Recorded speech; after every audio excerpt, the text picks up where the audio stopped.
video is going to be about a website that has apparently gone away and a person who set it up who had a dream of sorts. Theflatspot.net, offering DIY products for DIY guys. And it had pictures and stuff up.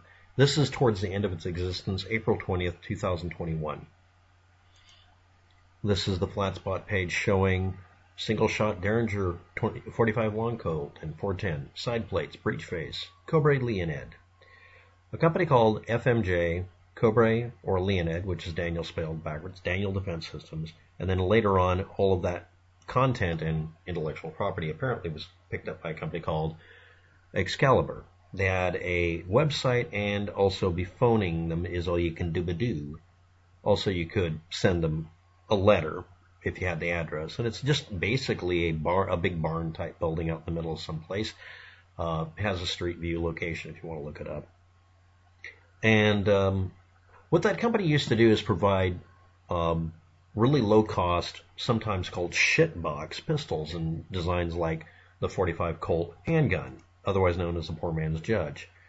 Or further down we have the 22 long rifle or 22 Magnum conversion if you wanted to do it, revolver, manual indexing, single shot pistol that just basically had a converted cylinder in it.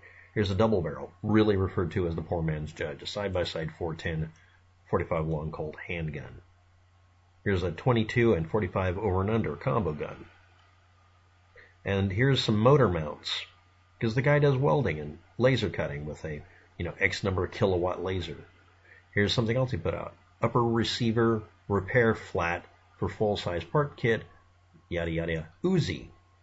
Here's one for Mac 10 for particular caliber. A Sten magwell for it. Mac 11. And up here is the infamous and actually quite useful AR-15. You can build yourself with steel instead of aluminum. Although you could just, if you had the 2D prints, print out and cut out all of the parts, which are just flat cuts from sheet steel, and make it an aluminum and make yourself an AR-15 that way. This is the, the payment options, and those are the three that he had. Here's how to contact him, and I've received an email from this individual. Here's the Excalibur LLC 2020 version of the catalog. It's actually much older than that.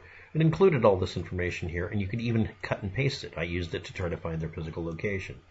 Mainly their location in Ducktown, Tennessee at the time, and the catalog is quite useful. But then again, it's like looking through old Radio Shack catalogs. And yes, they made a very long barrel version of these guns. Something I was interested in, because if you're not aware of it, these handguns are based on using a non-copyrightable, non-patentable handgun design. Break action, basically a flare gun, Derringer kind of thing. The design this person came up with, just like the AR-15 flat sheet metal one, is definitively copyrightable. Person owns that design. And yet every bit of this could be sent out as a PDF that you could just print out. The layers could be added together. You could make this if you wished. It's not a violation of ITAR if you do it in such a way that people only have something that's already available. It's essentially just a universal receiver. This could be anything from a 12 gauge all the way down to a 22. It doesn't care. It would just be a handgun mechanism for firing a cartridge and a lockup mechanism. And here's the machinist drawing for the AR-15 lower. This is also saying, if you're not aware of it, coming soon. The full-on AR-15 version 2, and then the website disappeared. There's the Wayback Machine's grab of all the data, sorted by time and date stamp. The last listing was August of 2021 of any kind for that. And here for PDF files, November 2020. And that's the Excalibur catalog I was showing you there, from the machinist drawing. All of the PDF files here just by sorting by PDF. Now a little commentary. I've only communicated with the person who ran this website a little bit, and their commentary was that when Obama was in office, he had lots of business. Then Trump was in office and the business fell on its face. Because what drives people wanting to buy or interact with gun culture? Politics and fear? No, I'm not saying that the person's saying that. I'm just wondering aloud about it. I find that this website disappearing is sad, disturbing, and a bad sign for our world. I also have another problem here. Now, of course, this person has to make a living. They're making motor mounts and all sorts of things. I'm sure that this is either a side project, but it could have also been a major part. But the emphasis on tantalizingly almost illegal sounding parts on not this website, but on the Cobra Leonid catalog page, for instance, where you see on Excalibur LLC talk of, the Mac attack, little machine pistols and all sorts of stuff, along with the really good stuff, I would say, such as this the 11-inch single-barrel Derringer, that kind of stuff. The emphasis with people in the United States, specifically concerning guns, seems to be stick it to the man, stick it to the ATF, find somebody to defy, try to have a chip on your shoulder. That's what it seems like. That's what, the individual running the website almost admits that the only reason he was able to make a living or make money off this, essentially, in the email anyway, was that a Democrat was in charge. So that's what drives sales. I'm not saying that that's what they're saying. I'm just saying, it's kind of sad. Now that we have Biden in office, the site's gone but not forgotten. Here it is.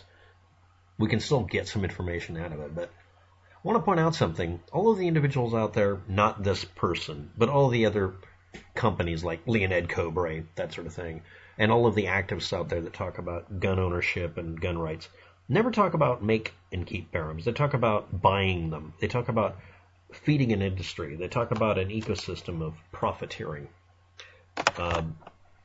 It's specifically a problem that there is literally nowhere on the internet a one-to-one PDF file or even image printout for you making a single shot break action pistol lower receiver that's universal between all calibers.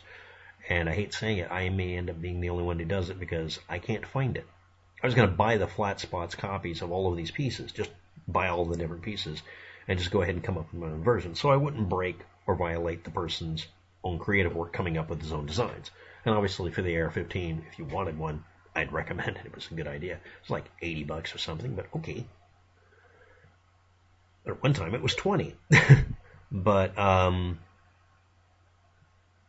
it's gone and nobody can have it. So why not just release the information as 2D printed book? The designs by Luddy that were for 12-gauge shotgun pump action design was released as a one-to-one file, and it's available on the Wayback Machine, and specifically it's available on archive.org's book collection. I just find it a little disturbing that it seems that the emphasis out there is activism instead of solving the problem people say they perceive.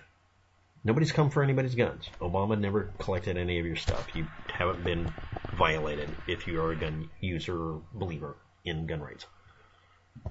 And as I say, the only person seeming to restrict this seems to be the NRA. And it is kind of sad that this site's gone. I'm hoping the individual who ran it is making a lot of money, making motor mounts, and maybe occasionally making some stuff for fun, and maybe making version 2 available out of a shop. Who knows? And I also find it disturbing that maybe the site went away because of laws in the area being passed to just basically harass them out of business. It's also really sad that we can't have any of the good stuff. It's all gone. Just muttering. Anyway, that'll be it for the day. Post your comments and concerns below. Thanks for watching. Have a good day. Good luck with that.